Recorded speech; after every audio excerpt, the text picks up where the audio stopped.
Or more with Forgotten Soldier. So we're in Belgorod, page 186. The three grenadiers stood talking beside the staircase. The veteran, alone by the air vent, through which floods of sunlight poured into the room, was going through his pockets, spreading out their wretched contents on a flat stone. Hals, whose curled big body he had curled his big body onto a rough bench and was lying silent, while Lindbergh and the Sudeten were staring through holes in the walls, with their minds clearly far away.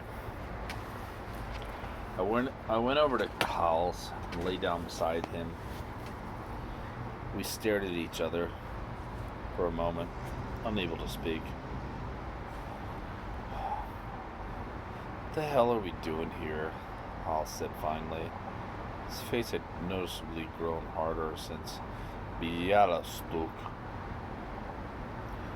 I limited myself to a gesture of ignorance.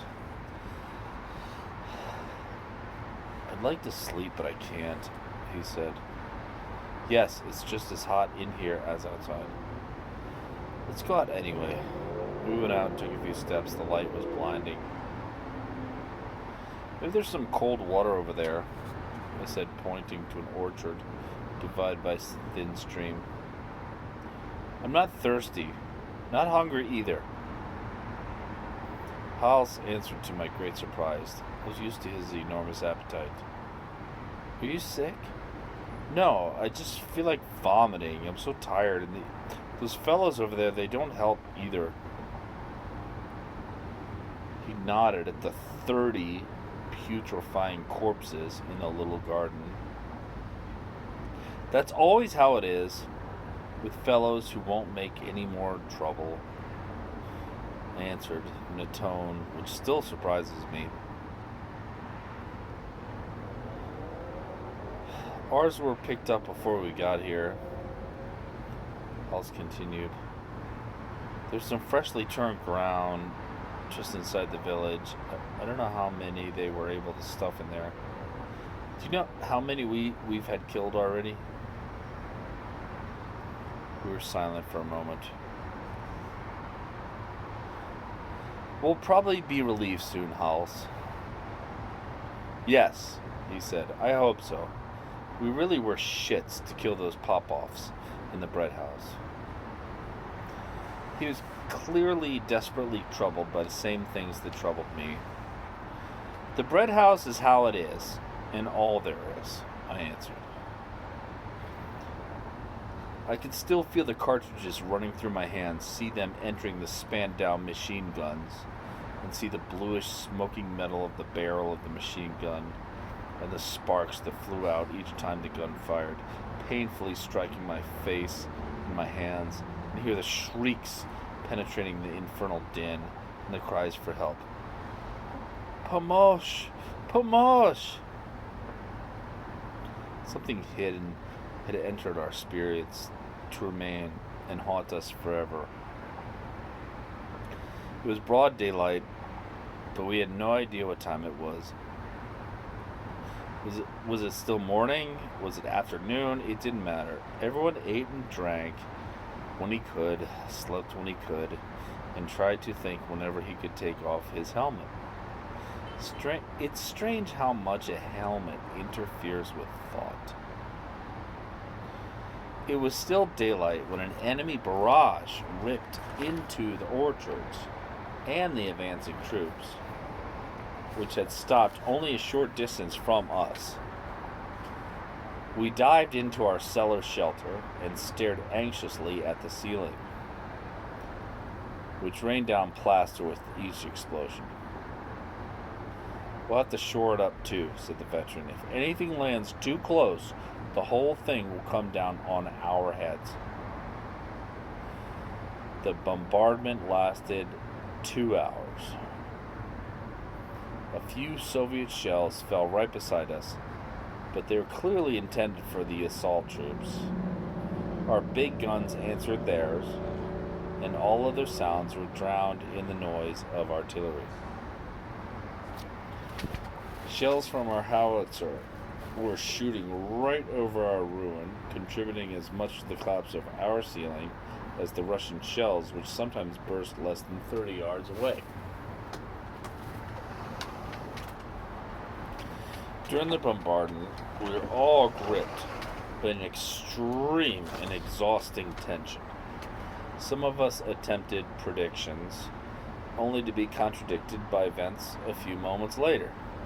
The veterans smoked nervously, continuously begging us to shut up. Kraus had drawn apart and sat muttering in a corner. Perhaps he was even praying. In the evening, one of our counterattack units visited us and installed an anti-tank gun nearby. A colonel came by a little later and tested the new supports we had put in to prevent any further collapse of the roof. "Well done," he said.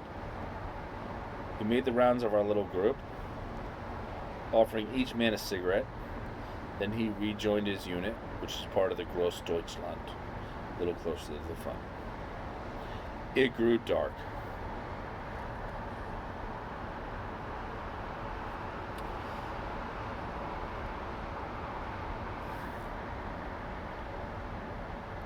Somebody should have buried all this mincemeat so we wouldn't have to look at it, Howells grumbled.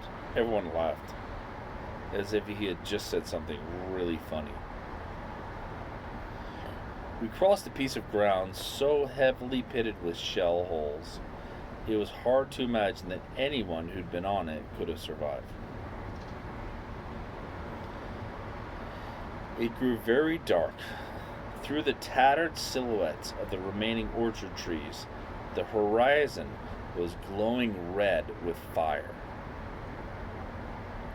The battle was not yet over, and the extreme tension it generated was almost unbearable. We had to take turns standing guard outside, and no one had a good night's sleep. We were rounded up well before dawn and forced to abandon our well-organized hole and proceed further into Soviet territory. The German advance had not been stopped. During our advance, we crossed a frightful slaughtering ground of Hitler Youth, mixed into the dirt by the bombardment of the day before. Each step made us realize with fresh horror what could become of our miserable flesh.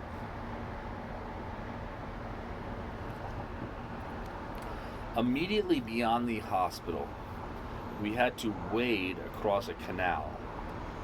The cool water which rose over our waists made us feel much better. On the far bank, the springing turf was strewn with Russian bodies. The Soviet tank, twisted and blackened by fire, stood beside a big gun and the shattered bodies of its operator. We plunged down beside the fellows who were already there, who seemed none too cheerful. The Russian fire followed the tanks and was lost in the brush. Our idiot Stabsfeldwebel was already feeling uneasy about the distractions of the neighborhood and was discussing them with a very young lieutenant.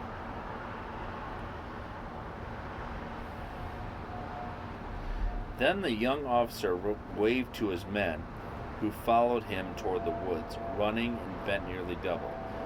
The Popovs, who must have been watching, sent over 5 or 6 rounds aimed directly at them. Some of their bullets landed very close to us. Once again we were alone, 9 of us in a hole, facing the Soviet lines. The sun was directly above us.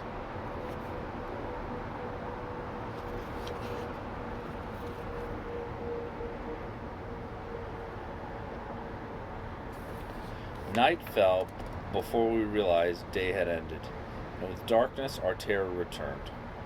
Lindbergh, whose nervous condition was alarming, had collapsed into a kind of stupor which for the moment made him oblivious of hell. The Sudeten was almost as badly affected. He had begun to tremble like someone in a fit and to vomit on uncontrollably. Madness had invaded our group and was gaining ground rapidly from the shelling. In a state of semi-delirium, I saw a giant whom I had known in another time as Hals leap to his machine gun and fire at the sky, which continued to pour down its rain of flame and metal. I also saw the Stabs, seized by a kind of dementia, beat the ground with his clenched fist and then deliberately turn on the surviving grenadier and pound him. The grenadier, who had seemed to be functioning normally until that moment, simply stared at the Stabs, felt label, like someone in a trance, and then burst into tears. I could hear the millions of echoes ringing through the ground and with an almost infernal precision, and I felt that I was going to faint.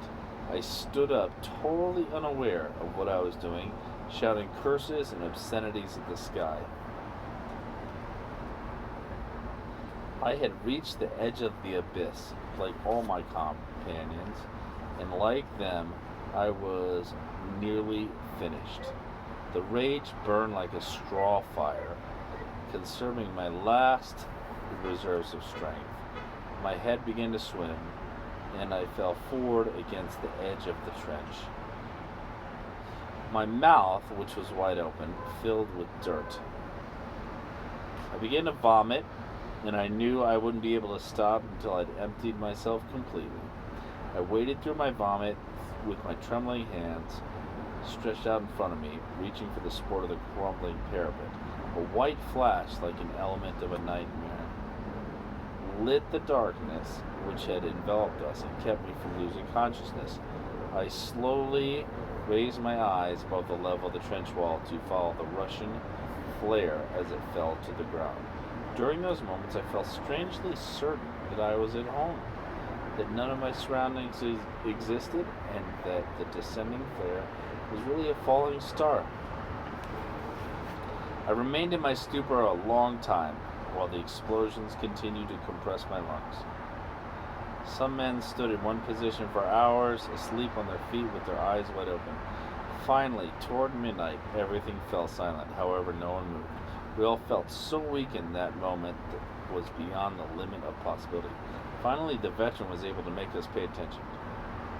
"Don't go to sleep, boys. Don't go to sleep. This is when Ivan will attack." The Stabs stared at him with troubled eyes. He stood up and leaned against the trench wall. A few minutes later, his head fell forward, and he was lost in paralytic sleep.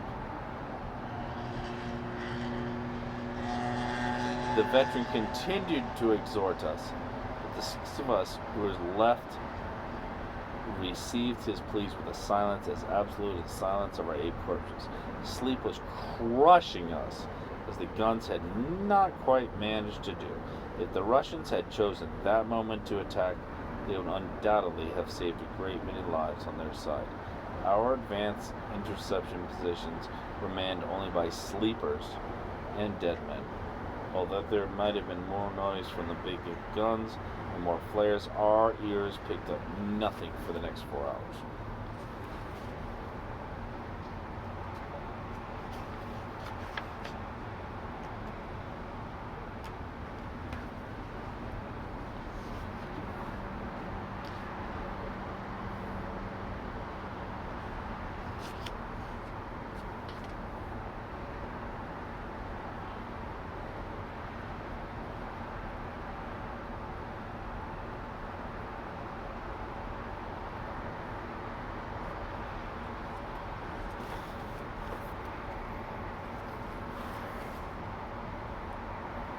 The veteran had just jumped from the trench and was galloping toward the woods, bent over as fast as he could and calling to us to run.